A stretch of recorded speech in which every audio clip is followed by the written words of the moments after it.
Oh my God. What's going on? I can't, am I on? I'm such a big fan. I can't believe I'm on. How you doing? You're not that big of a fan. I am, Graham. I'm your biggest fan. You know that letter you got with the 32 toenail clippings in it? That was from me. Oh, that's good. Was it weird from at me. all? The Polaroid photos of various things in your body. That was not totally cool. That was great. Yeah, that was on me. That was on me.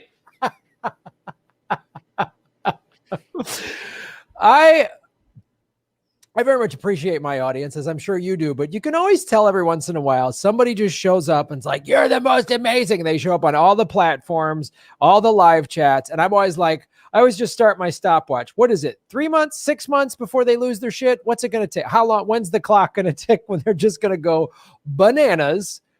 And then the crazy single spaced all cap emails show up, and then you're like, oh boy, here we go. Yeah. Or how long till they burn out? You know, if they're right. I'm a huge fan, and then you never hear from them again. They're just gone. Like, I can't do this anymore. I didn't ask you to do any of this stuff. Like, you went nuts. You know? They're like, I sent you 3 sweaters and I didn't get so much as a baseball cap back. And you're like, I don't know what kind of relationship you think we have. I don't. Yeah. I just put food. I made you a casserole and I sent it in the mail, and then you didn't even eat it. It was in a series of 14 envelopes. I couldn't fit it in the first envelope. A casserole in a series of envelopes, and you didn't eat it. You didn't talk about it like that. That's nuts. You're just a horrible person. Like, you sent me food through the mail, right? You're a complete stranger, right? Like, that's odd.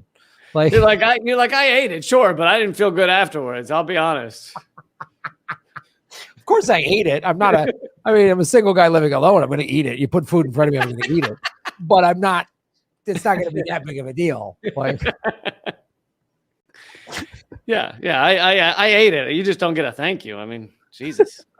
It's weird that you said it, but I'm still going to eat it. I mean, I'm not insane.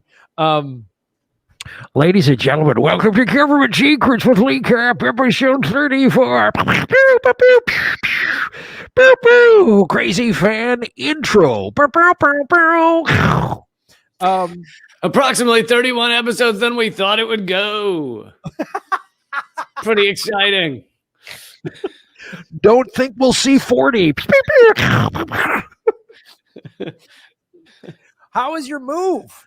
How was the Oh man, it was good. It was not bad, as you can see. New wall behind me. So just kind of a different setup, or Yeah, it's slightly bigger. The other apartment, the management company sucked, and those type of things. God, it's like they don't let you set up a meth lab in your apartment anymore without a hassle. You know what I mean? It's not even like a miniature easy bake version. easy bake meth. I'd love to see some commercial with a bunch of kids. Easy bake meth, like hazmat suits. Bunch of kids dressed like Breaking Bad. Yeah. but the instead of the like blue stuff that Heisenberg made, it's like unicorns and rainbows. And right. Holding up a tray of rainbow colored meth. Oh God. Oh, easy bake oven meth with Lee Camp. Well, we've had an insane week as always. Yeah, we have. Yeah, we have. So what do we want to start with? I'm sure I'm not the first to make this joke, but it just occurred to me this past week we saw Biden failing upwards, as the oligarchy tends to do. They fall upwards. It was so okay. Guy tripped on the stairs. That's not new. Whatever, and that could happen to anybody at any age. But then he started to speed up. That's what was insane. I was like, why is he going faster? Well, you just make the legs go faster. Then everything will work out after that. And it's like, and then he keeps falling again. I was wondering, because their big thing for him and all of his administration and everything is to make him not look old. You know, that's part of the reason that he's sprinting up those steps alone is like, no, we can't have AIDS with him. He's got to look like he can do it on his own. And I was wondering, like, how many steps would he have to fall down consecutively before they were like, okay, it's worse now to let him do it on his own. Send someone in to stop him from falling. Because he's hit 13 steps. And why does any president, especially a guy this old, why are they like, yep, let's make him walk up that crazy long flight of stairs to get to an airplane? Like, we can't put the guy in a jetway. There's not a lift that raises him. Like, can there's something because they know how old he would look if they put him on like a little elevator thing and he just stood there waving. I mean, if I was president, I'm in good shape. I'd be like, do I have to run up? I already worked out today. Do I got to do more stairs? Like, I mean, I guess if I was president, I'd be like, you know what? I want a rope and I'm going to climb up there and get to the top. Yeah, USA. They should totally give him just a rope with the knots in it. Oh my God. And you know what's interesting though? He would do better than Trump on the rope with the knots because Trump weighs, 260, 300 pounds, but thinks he's a spry young man. Trump could get up there if you made every knot like a Wendy's hamburger. then he might be able to get to the top. But Biden, or like a brown baby for him to strangle. If like each one he got up, he could kill another not white baby. I think then he'd make it. Based on what's happening at the border, either one of them would do that. That's true. Yeah, absolutely. Well, Biden would probably want to imprison them more. But, yeah. He would just like, let's imprison these knots. But put them in facilities, not cages. It sounds better when you have people in facilities. Absolutely. Do they have banners above as you walk in that says work will set you free? Oh, Jesus Christ. Wow.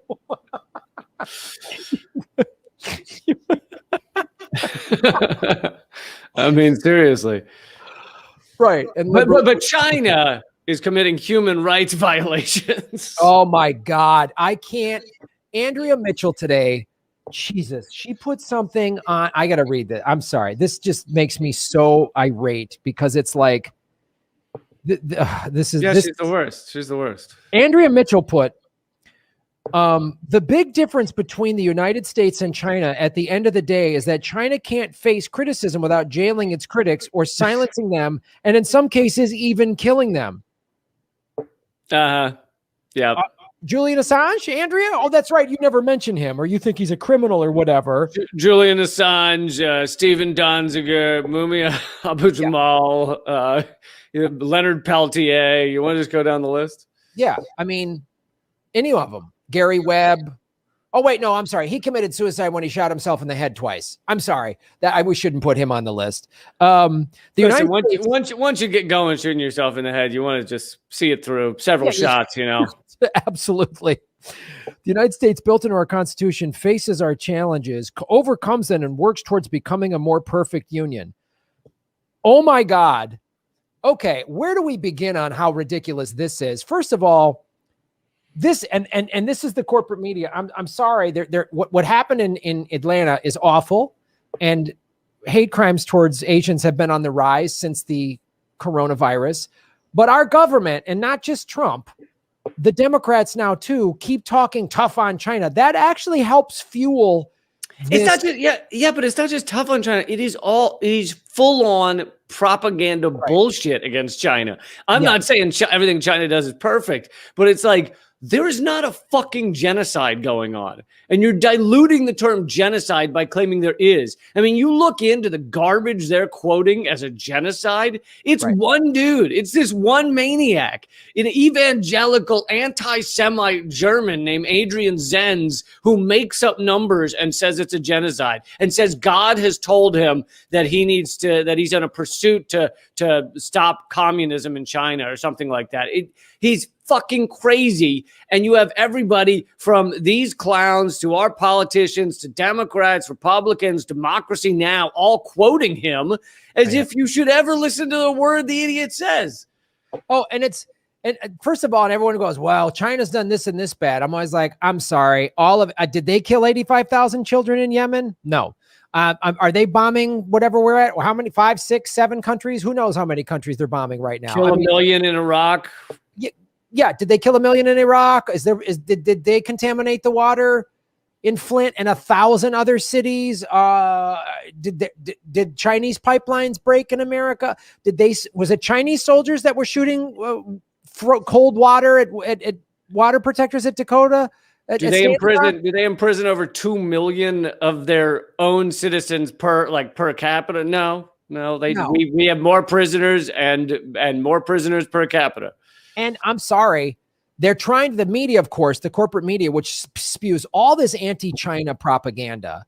They're trying to say that what happened in Atlanta is just the racism and white nationalism in our country, which we have plenty of. But I'm sorry, man, this constant spewing of China bad, that translates to let's just get Asians. I'm sorry, it does. And they can't pretend that it doesn't. Right. And that's what absolutely drives me insane is it's like, no, you assholes are helping push this shit by blaming everything on China, and China's bad. And Andrea Mitchell is pushing this. And it's like, she's not helping.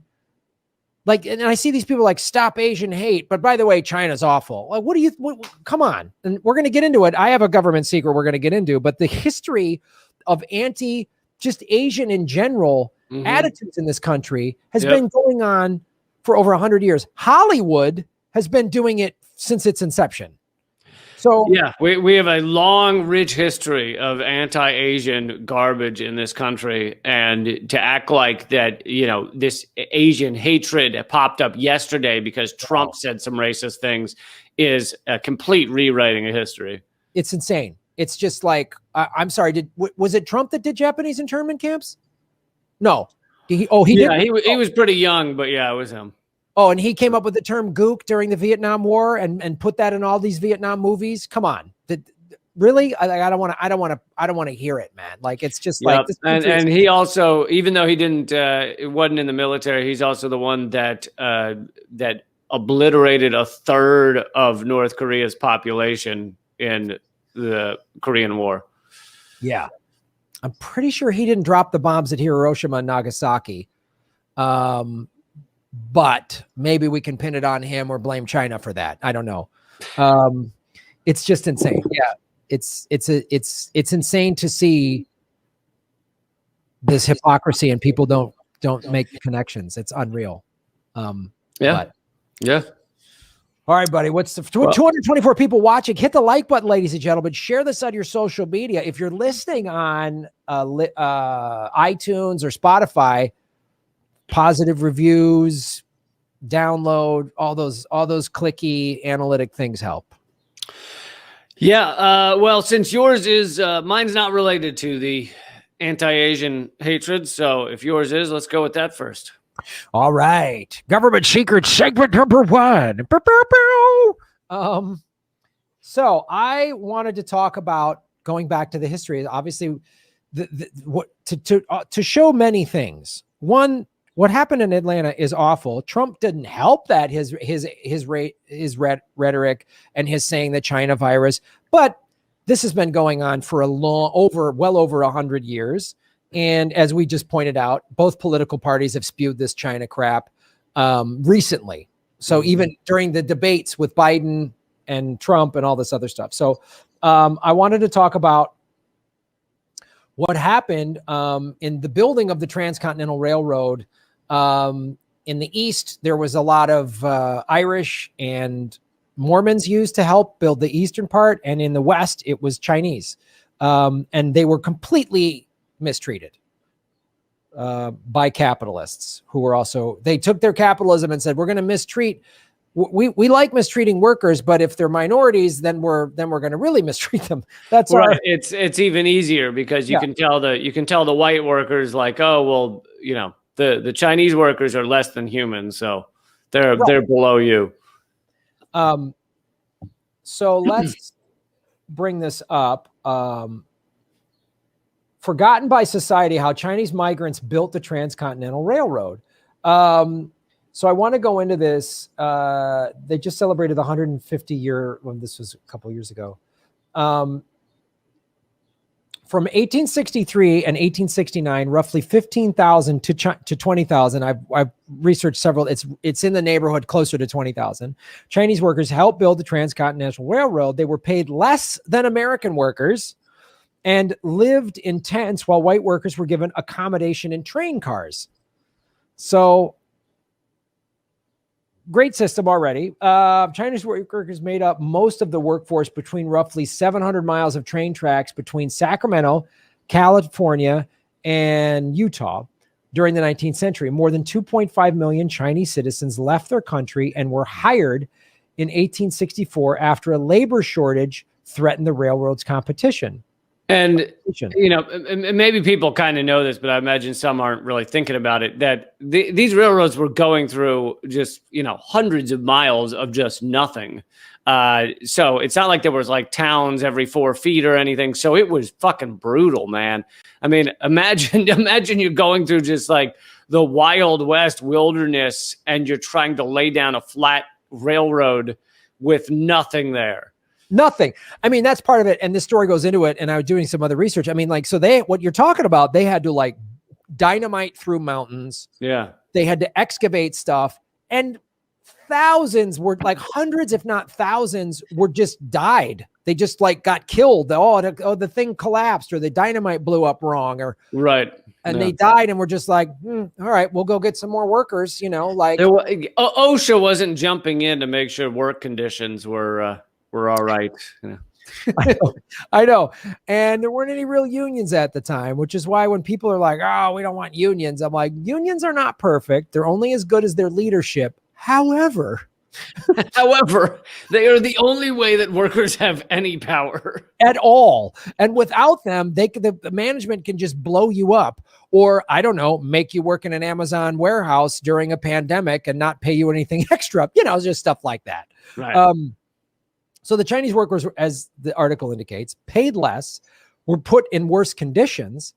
And because they were the majority of the workforce, were also put in like the most dangerous thing. So it wasn't, so like, we got to go, you know, excavate that thing or blow that mountain up. It's like, well, the Chinese workers can go put the dynamite in there. Literally, it was like that. The white workers, we're going to let you sleep in boxcars, but these guys can go blow that up and potentially put them lives on the line. All workers, they had to face dangerous work conditions, accidental explosions, snow and rock avalanches, which killed hundreds of workers, not to mention frigid weather. So it's frigid weather. So again, they're going through the mountains of California, Nevada, and Utah in the winter, and they get to sleep in tents. Nice. And I don't think they had like, you know, North Face gear either. I think I don't know if there was an REI out there just yet. Maybe they had set it up, and I can't remember if they got those warmers that are electric or whatever.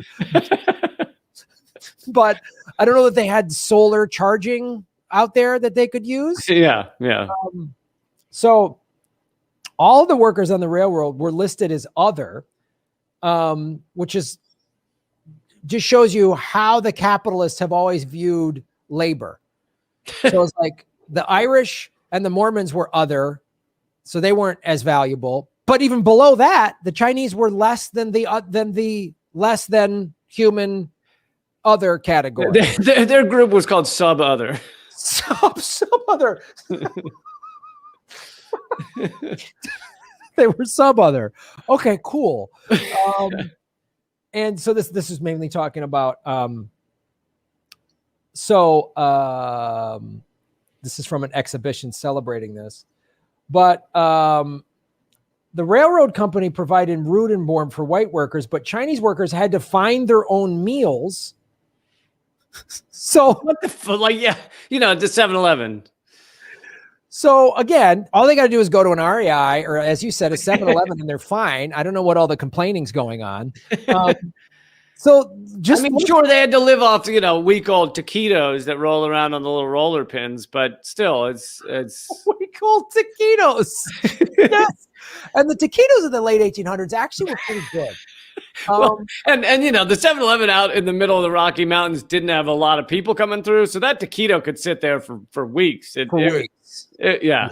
And sometimes the Slurpee machine wouldn't work. I mean, it was really challenging. And then good luck getting lottery tickets.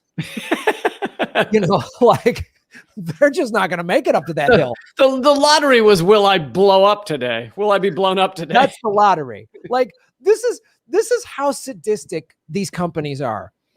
So we're going to hire workers that we instinctively out of the gate, we're going to treat like shit. But this group, we're going to treat even worse. So we're going to send you in to make yourself get blown up. You're going to have to deal with avalanches and snow and ice. And we don't even feed you. Like, gee, this, I don't know, sounds like slavery. Like to me, pretty damn close to slavery. And so then they had to go in to, they had to find their own meals, which were often brought to them from local merchants. So then they had to go buy their own food. Man, what a deal. And they're also, this is talking about the thing. So their conditions were so horrible. And because the majority of the Chinese immigrants that came here were educated and they were organized, 3,000 of them went on strike in 1867 to demand equal wages as the white workers were paid double. So they already organized and knew how to do that. Mm-hmm. They were unsuccessful because they were out in the middle of nowhere. The railroad stopped them from getting food. That's how they ended the strike. They starved them out. Yeah. And you cannot tell me there wasn't racism with this, because it's like these are the robber barons who own the railroads were rich white guys who were like, okay, the Irish are less than, but the Chinese are even way less than, because at least the Irish are white. They're at least white less than. Yeah. And so this was fueled by racism, just like the way they took the land from the indigenous people, from the Native Americans. They said, oh, you're less than, you're not white. So we're going to just take it and do what we want. That's the other thing. And it's easier to treat workers like shit when they're in a new land. They often don't speak the language. They often don't speak the language of many of the other workers, like you were saying, Irish and Italian and stuff. So they will kind of take whatever they can get because they don't even know. Like, it's not like they have a community they can go back to. It's a lot easier to kind of enslave or abuse workers that are just, because they can't get by with the language and everything else, they are looking to the bosses for basically any way to survive. Yeah. And again, the language thing is not a small issue, because the Irish at least spoke English. So they eventually could assimilate into certain areas of government. Right. And mainly on the East Coast, there was a lot. The old stereotype was the Irish cops. Well, they got to be cops. They got to get into government. They got to get into city councils. They were able to kind of work their way up a little bit. 10 times harder for the Chinese, who completely different language. I mean, even like Italian or German, those languages are overlapping. But Mandarin Chinese and English are the two most opposite things you're going to find. Yeah. And so they took advantage of that. And gee, this might sound familiar when big American corporations have then, for the last 20, 30 years, been setting up factories in third world countries. It's sort of the reverse. They exploit labor because this is a poor country. So if we set up a factory there, we don't have to pay union wages, 25, 30 bucks an hour. We can pay these people $1 a day or $2 a week or whatever. Yeah. And what else are you going to do? If you don't like it, we'll set up the factory in another third world country. So then it was like, when I hear the capitalists go, things are better, capitalism has lifted millions of people out of poverty and blah, blah, blah, not in the third world, and this has been happening. I mean, probably since the dawn of time, really, if you want to go back to the pyramids, that was built by slaves. But this is how this works. I will say there are some arguments as to whether the pyramids were built by slaves. It was clearly aliens. No, but no, I've seen several things recently that it's not like they were, living high and mighty, but they weren't necessarily slaves building the pyramids. But anyway, sure. We can argue about that later. Fine. Somebody that wasn't the aristocracy didn't build the pyramids. We can agree on that. Yeah. Right. The pharaohs weren't lifting, they didn't have 20-ton blocks on their backs. Yeah, I don't think the pharaohs were out in the hot sun working. Okay. By paying laborers low wage, they were able to skim. This is the other thing the capitalists are so great. There was the Union Pacific board members sitting on a business class train car from 1869. By paying laborers a low wage, they were able to skim millions from the construction and get rich. So it's so great when not only do you make somebody's life worse, you profit from it. I mean, that's really the 2-for-1 bonus of the horrific consequences of capitalism. Well, yeah, it is such an immense level of greed because it's like, they probably got a contract to build this railroad, and the contract accounted for them to make money within the contract. But they realized, well, yeah, I could make some money, still not a bad amount if I pay workers right. But man, the amount of money I could make if I pay them almost nothing is astronomical. So it's like, yes, these people didn't just want to get rich; they wanted to get really rich. Yeah, and again, the soullessness of the ruling elites. And so what if some of them die? As long as I make a profit, like, who cares? Like, this is unbelievable. Building railroads is often profitable, but operating them isn't necessarily. If you look at the history of railroads in the United States, to totally condemn the business is challenging because they took huge. Oh, no, I'm not going to listen to this guy fucking defend these capitalist fuckheads. But yeah, classic Guardian. Let's tell you about how the Chinese were mistreated, but also about how the capitalist fuckheads were doing wonderful things. Yeah, just to be fair, they put up some risk. Okay, really, Guardian? Were they going through avalanches, Guardian? No, they didn't. Did they tell me show me a photo of one of them putting one stick of dynamite to blow up something to put down railroad track? Oh, you don't have that. Interesting. Then let's talk about Chinese workers were not citizens, weren't allowed to become citizens. From the 1850s to 1882, they were tolerated in the U.S., but not accepted as peers. And then there was the Chinese Exclusion Act, which barred immigrants from coming on into U.S. unless you were a diplomat or business person. You're always welcome if you're affluent, then you're allowed to come in. Right. The Chinese Exclusion Act, which let's just click on this real quick, from 1882, was approved May 6, 1882, was the first significant law restricting immigrants into the United States. Specifically, I mean, it's called the Chinese Exclusion Act. Yeah, they weren't as clever with their titles back then. Yeah, well, I mean, now they would call it the Chinese Independence Freedom Act or something like Stars and Stripes, American Eagles for the Chinese Act. And even though it's like, you read it and it's like, oh, it's saying Chinese people are less than, but they get to put an American eagle on a flag or something. Right.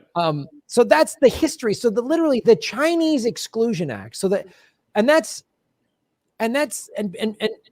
people would say, yeah, but that's the Chinese, and this salon was, the people in Atlanta was Korean, but that's, if you go into racism and American racism, they're just like, Well, yeah. I mean, if you go, it's not just, you're talking about the early railroads, but it keeps going throughout our history and the internment camps during World War II. The fact that we were even willing to drop 2 atomic bombs, as you and I covered, that didn't need to be dropped, largely was thanks to the immense amount of racism towards Asians that meant that they were kind of like less than human. So why not test out the bombs on them? They're not really people. I mean, it really does go through the amount of bombing that went on over North Korea. Like I said, it's like that level of just sheer fucking destruction largely wasn't done against like the Germans, and with the exception of maybe Dresden. It's just we treat, even in war, we treat Asians different than when we're at war with someone white. I mean, I don't recall. I think there might have been some kind of internment camps for Germans in America on a very small scale and limited. There was a small scale, but I did hear something about how much better they were treated than the Japanese internment camp.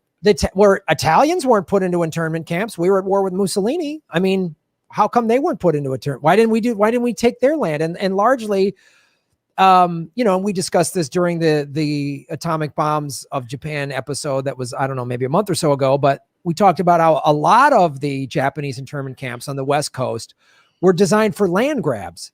It was like, let's snatch up we got to take their homes because they might be traitors. And it was just to take their land. And then when they were released out of the camps after the war was over, they weren't given their houses and land back. It was just like, okay, you're free now, but you lost everything. Good luck. And then, too, again, with the Chinese, we sort of reined in the racism towards them and Asians and towards the Chinese specifically during World War II, when we kind of needed them as allies to a certain degree.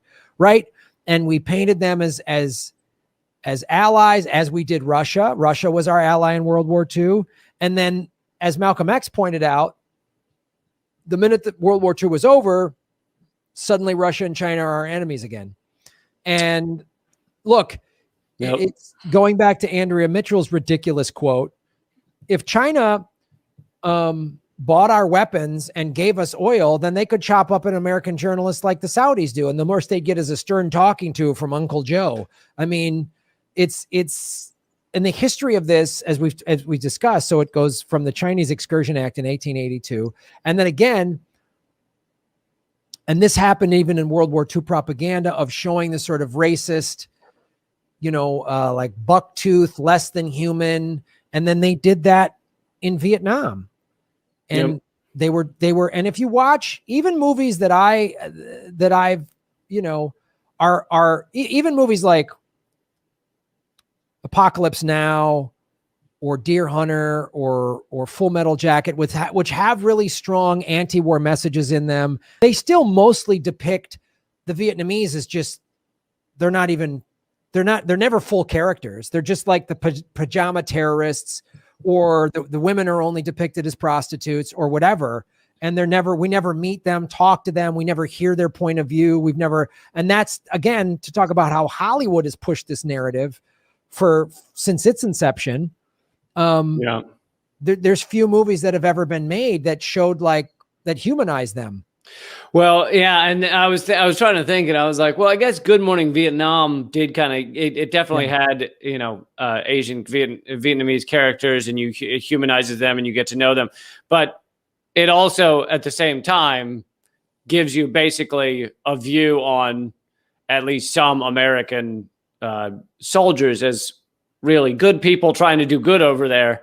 But, which I'm not saying there aren't good, my dad was in Vietnam. I'm not saying there aren't good people in Vietnam, but, that's not really the impression we should be left with as to what happened in Vietnam. Yeah, for sure. I mean, it's like, and on, like the other thing too, you want to watch a good documentary called The Fog of War, an interview with William McNamara talking about how America just kind of slowly kept expanding into Vietnam. And this goes to the same racism. I'm just like that colonial, white colonial racism of Vietnamese, Chinese, whatever, it's all over there, and not realizing they're completely different cultures. William McNamara talked about he met his North Vietnamese counterpart years later, like 20 years later. Yeah. And they started, and he goes, and this is in William McNamara's words. He goes, it almost came to blows. He goes, because I was like, you guys were going to line up with the Chinese. We didn't want that. That's why we had to put a foothold in Vietnam. And the guy's like, have you read a history book? We hated the Chinese. Vietnam, the Chinese treated us as less than. I mean, like, what are you talking about? And it's like that, just rooted in racism. Oh, they're going to link up with the Chinese. They refuse to understand the culture, just like we do in the Middle East. Oh, those Muslims. Wait a minute. The Shiites, the Sunnis, the Kurds, completely different things. Yeah. And this is part of the history of and again, why what we did in Vietnam, we shouldn't have been there. Ho Chi Minh came to this country in the late 40s and read the Bill of Rights and the Constitution and read our history and assumed we would be on his side because they were a French colony, and they would like, oh, well, America's going to side with us because, and well, no, we're going to side with the French because you're Asian and we support big business and we're racist. And we support white people. And we support white people. And we support colonialism. As white people can do whatever they want. And that's like the history of this. So like what happened in Atlanta, these seeds were planted 150 years ago. I mean, yep. This wasn't, and that's why it's so easy for Trump to turn to activate that hatred, because that hatred was simmering underneath and has been built over hundreds of years of propaganda about Asian people. That's why all he had to do was give a couple of speeches, and you have a certain percentage of America that's going, I knew it, fucking Chinese. They did it. It's the China virus. It started in Wuhan. So they must have created it. And it's like, that's the other thing too. Like you say, this racism has been there for so long. So even during the debates, no one in the debates, the vice president or presidential debates, Bernie was like, hey, wait a minute. Let's try to maybe reason with China, or they're not the big enemy. He got criticized wholeheartedly across the board. Because if you watch the presidential debates between Biden and Trump and Harris and Pence, the debate is not, hey, maybe we should reach out extend the hand of peace to China and work together. It's just China's bad, and how we're dealing with their badness is the only thing that's up for debate, which again, in my opinion, is rooted in this 150 years of racism. Right. Well, yeah. And going against anybody who's not within our, capitalist tentacles, the tentacles of our central banking system and everything. Yeah, no, there's no discussion, of the fact that in order to survive climate change, we're going to have to work. Nations are going to have to work together in order to survive environmental destruction that even unconnected to climate change. We're going to have to work together. None of that's discussed. None of that's talked about. It's just, the different ways we're going to fuck China and fight against China. Same with Russia, same with Iran. But I do have a good segue to what I'm covering here. Government secret second segment segue from Lee Cap. The segue is early American, basically workers versus capitalists versus the investor class. And it also, I'm going to start off with because kind of the center of the American myth, right, is it's about rugged individualism that also goes with capitalism. You fight for yourself, you don't work with others, and you achieve riches and wealth, and it's that's what they try and tell us is kind of the heart of America. And as if we've been that way since, day one. It was all this rugged individual. People came over here and they fought on their own and achieved. And going back to our earliest days, there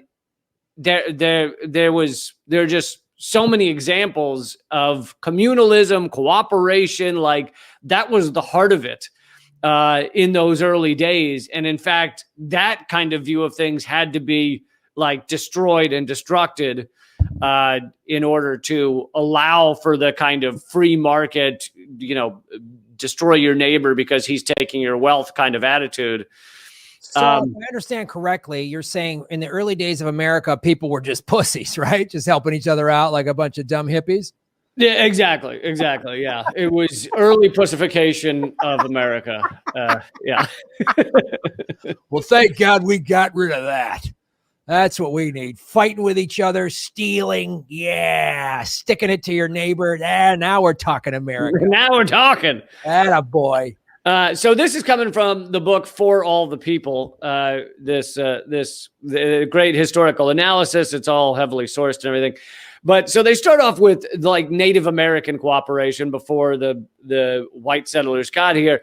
And they say the hundreds of tribes and nations north of Mexico each had its own distinct culture, language, traditions, and history. Yet almost every account stresses community over individualism as their overriding core value, even among comparatively individualistic peoples.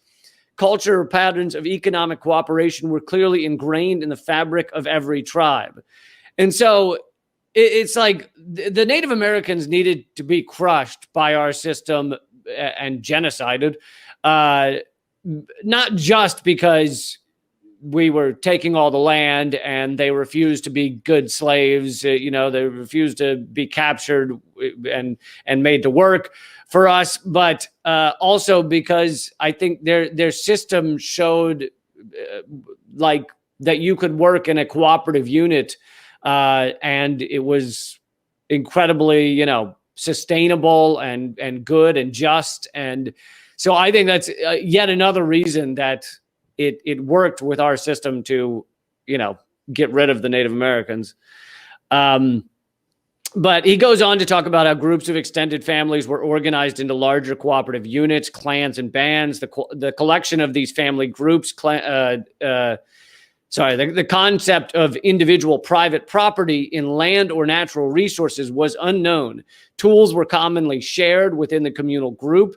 It was unthinkable, for example, for one Inuit in a band to have two harpoons while another had none. Wow, that's like, it's like, how are they going to have a good stock price if they do that? You know what I mean? They're not going to have much of a value to their investors. Yeah, no, the stock's going to tank. Really, the whale blubber stock is going to go down big time. What an insane concept to make sure that your fellow human has. If they don't have something and you have more than it, that you help. What a nutbag concept. It's like, oh man, like, yeah. It's almost seems like everything that like the white settlers did was horrific and ruined the planet. In many ways, and in a second, I'm gonna also get to how many of the early settlements were also communal, but then were basically slowly taken over by the more individualistic, greedy, rich kind of oligarchs. But learning about the Native Americans in the before settler times, it also goes against that whole idea of human nature is to like hoard wealth. Like a lot of people think that like, oh, well, you couldn't have that because it's human nature to grab everything you can and like get more for yourself. And it's really not. That's a social engineering that we learn in our society. And I'm not just talking about the immensely greedy, but it's like in our day to day, we're taught, get a bunch of money so that you can be safe from the shit that goes down. It's like, because if you don't have that, who the fuck knows what's going to happen to you? You could end up homeless. You could end up without health care. Like, right. So we're really trained. That's ingrained in us. And it kind of the opposite was ingrained in, the native peoples then. Then he also gets into how, they had some level of democracy, collective democracy, formed part of almost every native social system north of Mexico. The Iroquois Confederacy developed intertribal democracy on a large scale. Their council of sachems, I'm sure I'm pronouncing that wrong, consisted of male elders from various tribes appointed by female elders and made decisions by unanimous collective consensus. So then he gets into the early colonial traditions, and this really blew my mind. I mean, I'd heard some of the communal stuff about native tribes, but I didn't really think about the fact that like the early settlers were largely communal as well, because it was almost impossible to survive without that in the early days. Close community survival cooperation permeated the entire way of life in colonial America. This was true of all the waves of settlers, British, French, and Spanish. Settlers raised houses and barns, plowed fields, and built fences cooperatively and collectively. And he goes into a long list of everything they did collectively.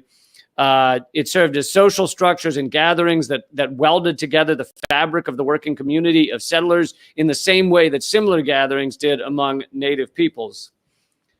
Well, all right. I mean, you can live that way if you want, but you're never going to have a Lamborghini. It's so true. Or you'd like have the Lamborghini and then someone else could like use it and you'd be like, fuck you. Yeah. Here's what I'm not hearing. No one was building a country club where only the wealthy could go. Here, let me tell you what I'm not hearing. Okay. I didn't hear anything. I didn't hear one thing in your little reading there about private jets. Not one, Lee. I don't get what you're telling me. If it was communal, do you have any idea how many people would be in your hot tub? Gross. Okay. It's weird. It's almost like you have to work together to survive. I wonder if that pertains to the environment and its complete collapse that we're enduring right now. Anyway, I'm sorry. I didn't mean to interrupt. Go ahead. You're talking about some nonsense a bunch of weirdos did a couple hundred years ago. Go ahead. Don't interrupt with your garbage about the environment, all right? Yeah. You're garbage. We're all in this together. Shut up. I'm going to get in my Lexus. As one historian has commented, this power of the newly arrived pioneers to join together for common end without the intervention of governmental institutions was one of their marked characteristics. And, especially out in the kind of, what they call the wilderness or out in the Wild West and places like that, it's like there wasn't a lot of government structure. It was like people banded together and found ways largely to share and get through and share harvests and things without a government even saying that you have to give that to that person. It was like, it was assumed we got to work together or we're fucked. And he talks about barter. There was a lot of barter, but this is interesting. The incessant waves of displaced humanity found warmth and shelter on these troubled shores through cooperation, mutual aid, and sharing. Westward moving pioneers everywhere found group travel and group living normal. Cooperation, not competition, resounded as the dominant chord across the continent among the working population. And this is kind of incredible because it kind of upends what we're told, at least I was told in my history class as like the heart of the American venture was that, from day one, it was about rugged individualism. And this is kind of the polar opposite. And this is why I think this fits in government secrets is this isn't something the government's doing, or has done, but it's this history is kind of covered up because it completely teaches the opposite of what our system is now based on. Yeah. And it really like what it shows, and it's really the theme of this podcast. I mean, literally for every episode, it comes down to this theme of the ruling elites that have been that have controlled this country. And you could argue they've been ruling elites for 1,000 years and they've always done kind of a lot of crap like this. But it shows you how sophisticated the propaganda is in this country. And I know, you've traveled around the world and you have friends and fans and stuff that live in other parts. And when you talk to people from other countries, they go, man, you Americans are so propagandized. And we're given two teams You can believe this bag of propaganda, the liberal blue MSNBC propaganda, or the conservative red Fox propaganda, or whatever, like you're allowed to, and then we'll introduce crazy things within those two spheres of QAnon or whatever, but it'll never point out the totalitarian structure of groupthink, which is that is deliberate, that was left. Now, I never read any of that. And again, I would argue I went to pretty decent public schools. My father was a college professor. My parents were college educated, but that was never, we were always taught, and you watch these shows, Little House on the Prairie or whatever, that you're just all alone out in the prairie, making it yourself. And that's revered in our culture. You just go it alone and go to the top of the mountain and I live off the land. And it's like, it's impossible to do. And this history shows us that it was impossible to do. So they can just change the narrative, which again, it's so sophisticated, our social programming in this country for this American exceptionalism crap, which allows people to be justified like, oh, it's okay, we're bombing Syria. Hey, we had to. The news said Iran backed. Like, that's not working together. We should be working with everybody. We should be working together to end war, to end homelessness. We could do all of these things. We could fix all of these things, but we're sold this nonsense, and it starts here. It starts like in the last segment. How are they able to so easily, both political parties and the media go, China's the bad guy? How are they so easily to do that? Because we just pointed out 150 years of institutional racism going back to the Chinese Excursion Act. Just like this working together is a bad idea. They've subliminally planted that in our brains through not telling us this. Because look what happens every time there's a disaster. What just happened in Texas, right? The community came together. The government was nowhere to be found. The community came together. Like, people from all different walks in Texas had to come together. People have had to do that just in this last year. And imagine how much even better it would have gone if coming together was more taught and more ingrained in us. If we grew up with, more understanding of mutual aid groups and working together as a community, then there would have been even more. You're right. There's some amazing examples of the mutual aid that went on in Texas and went on in New Orleans after Katrina and things like that. But there's also, the point that, God, if we had a structure in place for these communities to help each other more regularly, it would have gone even better. And also too, that thinking in these like tribal or indigenous communities, if you had someone in your tribe that didn't have a bow or was poor and didn't have a place to live, you failed as a leader. If you were the leader of that tribe, you were viewed as a failure. Your tribe was a failure. Your community had failed. You have somebody that's poor, that's not being fed. You leader failed. I failed. The whole community failed. Not in America. Oh, they should have pulled themselves up by the bootstraps. Yeah, I one of the quotes that I skipped over was they were talking about the cooperative buffalo hunts. And yes, the warriors or the hunters that showed the most kind of prowess and skill and killed the buffalo, they might get more of the meat, of the reward, but ultimately no one went without. Like, nobody. They weren't going to allow someone to sit there and starve while he killed the buffalo, it's all his. Sorry, the warriors would feel guilt. The warriors would have failed. I mean, they would have viewed themselves as failures. And it's like, so I've been an American Red Cross disaster volunteer for almost 20 years. And I've seen, and in Southern California, there's always big disasters. So, and I was heavily involved in it from right after 9/11.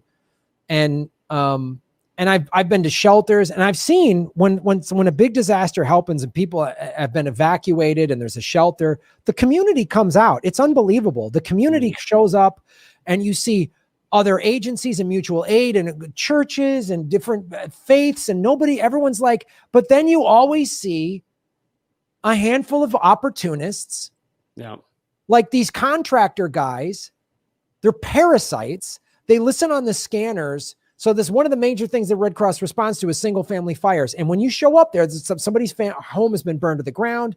They've got nothing but the clothes on their back. And the Red Cross is called out by the fire department usually to like, hey, these people got nothing. They got nowhere to go. And the Red Cross shows up, gives them food, blah, blah, blah, vouchers, housing, opens up a case file, whatever, all this stuff is in place. And then you see these contractors, these guys in trucks show up like vultures and they go, oh, we represent your insurance company.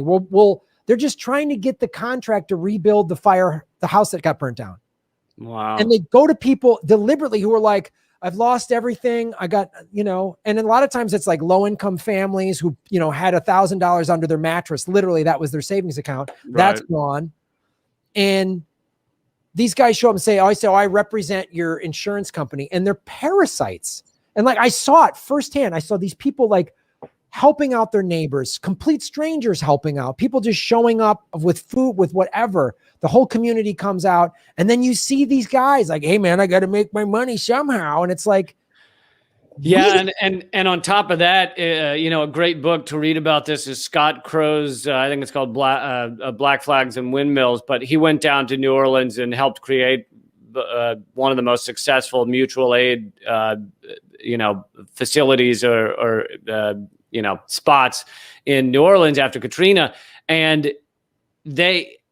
not only is that story like not covered on mainstream media, you can't talk about that, citizens getting together and just helping each other without being a government agency. But a lot of the government agencies and the cops and even the military to some extent, although it sounds like the worst were the cops, were doing everything they could to try and shut it down, to stop it, to get in their way, to arrest some of them. And these are people that literally came from all over just to try and help people get food and water. Yes. Yes. Yeah. It's insane. Like the government's like, and they got to keep a stranglehold on it. And you're just like, I mean, and this story, God, I like doing this show, but man, it makes me mad sometimes. I think almost every show where you go, I like doing this show, but I don't fucking know. This fucking sucks. It makes me so mad because it's like we had a system that was working. Everyone working together. It's real simple. We all work together. Well, hold on. I haven't got to that yet. Oh. All right, I'm sorry. Go ahead. That's all right. I want to make you angrier. We're not quite at boiling point yet. Also to talk about like the communal land, like the idea of like everything could be bought up didn't exist for a lot of these early communities. Communal land grants he's talking about Spanish settlers in this part, typically kept about 90% of their land in common, including pastures and forests for collective use. The common land could not be sold. Beyond that, each family owned a house and a farmable plot, but the common land was self-governing and all males had a vote. Much work was done cooperatively. But so that's the Spanish settlers. 90% of the land was collective and couldn't be sold. And then he gets into how during the first 3 years in America, 1620 to 1623, the Pilgrims of Plymouth farmed and worked communally, depositing all the products of their work into a common warehouse and taking their needs from a common store. The first New England colony began as a commune and later reorganized into a cooperative community. And then I also found this. So this is what I was talking about the segue of workers versus the investor class. They weren't called capitalist back then, but that's basically what they were. But more than half, and I didn't know this. I knew all about. We learned all about the Mayflower, right, in school. But more than half of the 102 people aboard the Mayflower were indentured servants. Which meant they could work out of servitude over a number of years. But the day before landing, the servants staged an insurrection and declared they were seizing their freedom. The bulk of the Pilgrims, which were free workers, sided with the servants. The masters had no choice but to agree to the demands. All adult males signed the Mayflower Compact, affirming that all were now free and establishing a government in which all males held equal voice and vote. Thus, revolutionary servants set up the most democratic political system of its time in colonial America, although it still excluded women. Relations between the Pilgrim settlers and the investors quickly deteriorated, though. The colonists struggled through many hardships, expecting, and this is so interesting because this is fucking Amazon workers today or something. I mean, it's honestly like from our earliest days, these fights were going on. So the colonists had signed this contract that basically they were going to come here and they were going to ship back things like lumber and fur to enrich the investors who got them here. But it says the colonists struggled through hardships, expecting that the investors would send them regular supplies of food, clothes, and tools. Instead, all the following ships just came full only with new colonists, basically new workers.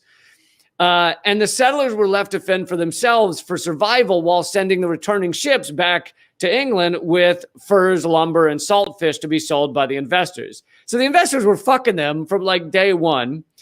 After 3 years in 1623, the conflict reached the breaking point. The Pilgrim governor unilaterally broke the contract and assigned individual plots. These varied in size depending on the size of each family. The families were given use of the land, but no inheritance rights. 2 years later, relations with the corporation had deteriorated even further. At that point, a group of Pilgrims terminated the agreement after buying out the investors, and Plymouth achieved self-government. So it's kind of incredible that, like, in our earliest days, it was the workers versus the investors. And he goes on to, I don't want to read too much, but he goes on to say that slowly the over the coming years, the oligarchy took over, a theocratic oligarchy took control of Plymouth. And, land was plentiful, but only at the price of the genocide of the Native Americans. They started putting in property rights and that you could buy and sell land for long term, and you could, it could be inherited by your children. So all of a sudden the property, the land is getting, especially the good land, is getting bought up by wealthy investors. Literally, even in some of those earliest years, once they had land rights and you could buy them, investors started buying them just speculating, hoping they could sell it later for higher prices.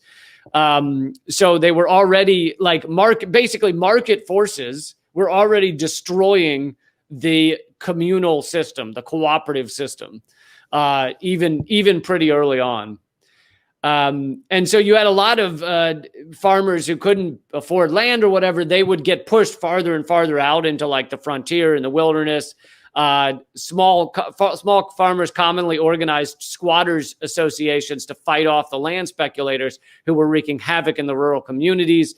The discontented would end up in a community kind of banded together out in the wilderness. That was kind of like a hive of bees, a new spot deeper in the wilderness. And anyway, he does, but then he goes on to list so many like wonderful examples in America's early history of like communalism, of mutual aid, of working together. And most of this stuff we're either not told about, or we're not really told about it as if it's like a communal venture that's kind of the opposite of capitalism. He says, the Underground Railroad itself was one of the best known examples of a mutual aid organization. Obviously, it's just people helping others escape slavery they weren't looking to profit. It was just community. Benjamin Franklin, of course, created the first library, which was communal, books.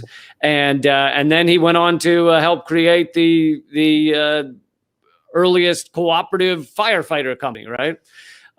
These were all like and America takes like great pride in like at least we were told in school, in like public libraries and our firefighters. And it's like a lot of these things we take this immense amount of pride in a country are communal things, yes, but they're not described that way because then it would harm the propaganda.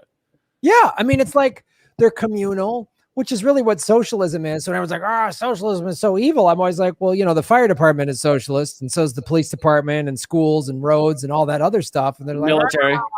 The military. Yeah, the military is socialist. It's like, and then you hear this description it's like, wow, this country really could have been amazing. But I mean, I keep waiting to hear, like, and back in the 1600s, that's when they formed the CIA, who started subjugating all of this. Like, I'm amazed the CIA, they didn't get that started till the World War II. I'm amazed there wasn't, like, maybe, I don't know, maybe it's the Freemasons, maybe they're the CIA. Yeah, it was Illuminati, probably. It was probably Illuminati. But it's just like, and then people, like, when you talk about communal and everybody working together, then invariably there's already somebody like, well, if you just want to run around and make everything like Burning Man, that's your business, you know, like, like making sure everyone housed equals Burning Man. That's yeah, just naked body painting on mushrooms. Yeah, making sure everybody's housed, and it's we could do it right now. We could do it today in this country. Yeah. But we don't want to.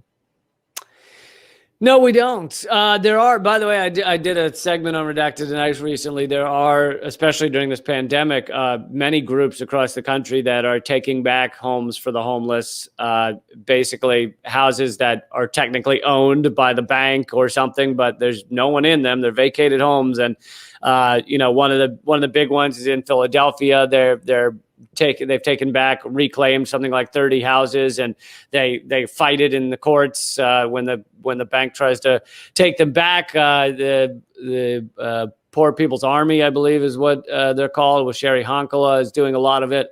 And I mean, they're setting a pretty impressive example. Obviously, in Philadelphia, it's just 30 homes, but what it represents is pretty amazing. What it represents is people saying the fact that there's anybody in this incredibly rich country without a roof over their head is fucking ridiculous. And if this place is going to sit here empty, then people should be able to use it. People should be able to live in it. It shouldn't be that we just have individuals buying up an endless number of houses, endless number of property. I think we've talked about before, Bill Gates and Ted Turner own like the size of a Delaware in this country. It's just ridiculous that the rich can buy all this up and obviously not use it, because it's impossible for one human being to use all of this shit that they buy. So absolutely, homeless people should be able to take vacated spaces. And so how are they? That sounds great that they're doing that, and I hope they're doing this in more cities. Obviously, how are legally they're able to actually get the home away from the bank? Well, they don't do it legally because our laws are bullshit. They just they go in or break in or whatever and begin living there. And then when the bank or the police or whatever come and try and kick them out, they go to the courts. And they've had some good wins recently, but it's an ongoing fight. And obviously, if you look at our quote unquote laws, then what they're doing is breaking the law. But guess what? Those laws were written by very powerful, rich people who wanted to be able to buy everything. So just because something is against the law does not mean that it's necessarily right or just or moral. So I challenge people to philosophically prove that a law should be that way. Don't just go, it's against the law. Like, let's talk about why that is. Why is it that someone should be sitting on the street in the middle of winter when there's a vacated house that literally no one's living in? Like, yeah, it's in many cities now. It's against the law to feed the homeless. That is immoral. I don't care what the law says. It's immoral. Like the Chinese Excursion Act was the law. It was immoral. Like we could just, own slaves. That was the law. That was completely immoral. Right. Like, everything Hitler did was legal. Exactly. So, this is bullshit about like, oh, it's illegal. I mean, Georgia just 2 weeks ago passed a bill saying you can't feed or give people water while they're standing in line to vote. Yeah, well, fuck you. Why don't we all go break the law and fucking bring pizza to people waiting in line to vote, and we'll be fucking criminals. Yeah. Yeah, we'll be criminals. Yeah, I'm going to go feed people waiting to vote. You can arrest me if you want, but I'm a fucking outlaw because I showed up with a power bar. Yep, absolutely. And let's do that and get that going to the Supreme Court. Yeah. Good episode, man. Good episode. Great episode. Recap: Government Secrets, episode 34. Lock it down and put it in the book. Boop, boop, boop. Put it in the communal books that we can all use whenever we want. This is a communal episode of Government Secrets. Well, Lee Camp, this was fantastic. 591 people watching. Hit the like button, subscribe to both of our channels, and it'll be many thousand by the time it's done. Yes, done with its run. So. Yes, it will. Where can people watch and listen to all of your godless communal nonsense that you like to pour down people's throats? All my criminal outlaw material is at leecamp.com. It's pretty much all free. Again, very godless to make it all free. My other podcast called Common Censored. I have a podcast that's all of my material from Redacted Tonight and other stuff as well. And that's called Moment of Clarity. So if you haven't checked out Moment of Clarity, check out that podcast.